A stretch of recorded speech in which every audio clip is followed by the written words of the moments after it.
Hey, what's up, Splattermonkey, y'all? Thanks for doing this. Really appreciate it. My name is Dennis P.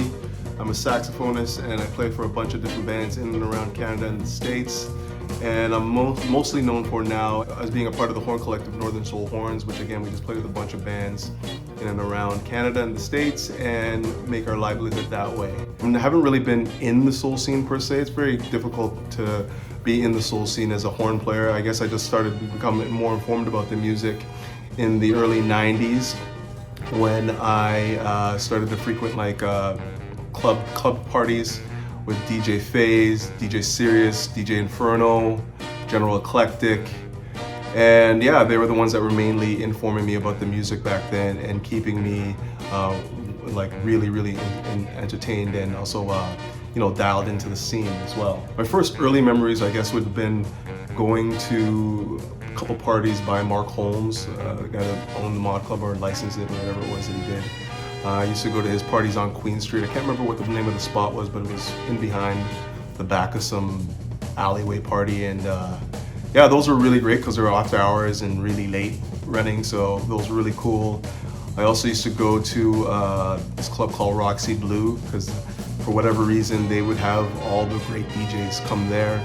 I saw Kev Darge there a few times and man, never danced as hard as I did the night I saw Kev Darge at Roxy Blue.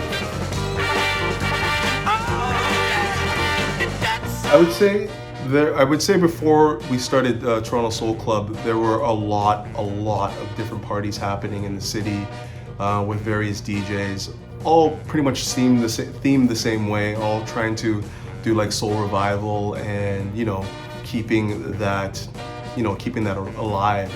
I'd say guys like DJ Double K, Parkdale Funk, DJ Blush was big at Clinton's, and yeah, a whole host of others. Obviously, Splattermonkey, all yourself was a part of that.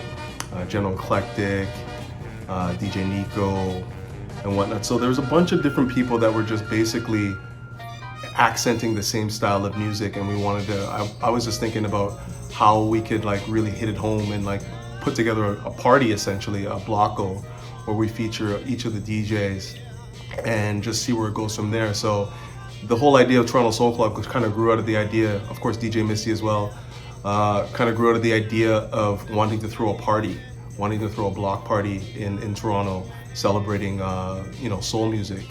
And from there it just kind of morphed into this this group and this initiative that's trying to keep soul alive in Toronto. After that, I would say that like a lot, after we started it, a lot of the steam from the soul revival movement is kind of like lost. It's kind of waned a bit, mainly because, a lot of people that were following the scene at the time may have just, gone on to something else, or, clubs weren't really giving DJs a space to provide that sort of entertainment. It's gotten a lot more, electronic-y, a little bit more, trappy and whatnot, just whatever was the hot scene at the time. And so, unfortunately, the soul revival movement has kind of waned a bit since we started Toronto Soul Club. But within, our own community, our own collectives, we've definitely stayed true to that and tried to make it more of a mainstay when we play music.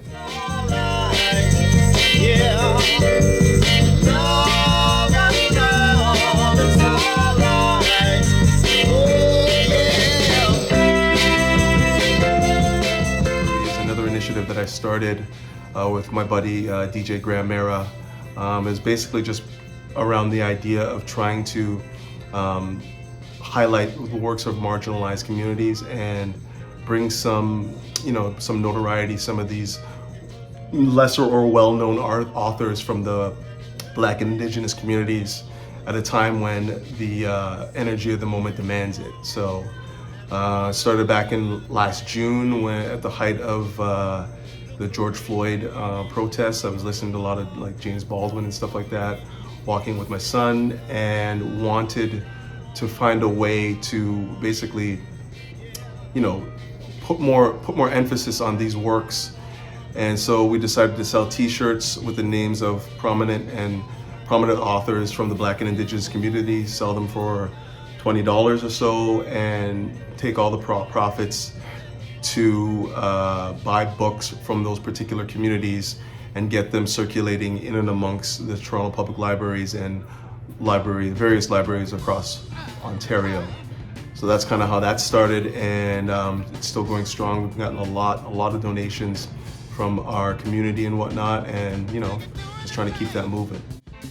That we wanna do. Don't want nobody to tell me what to do now.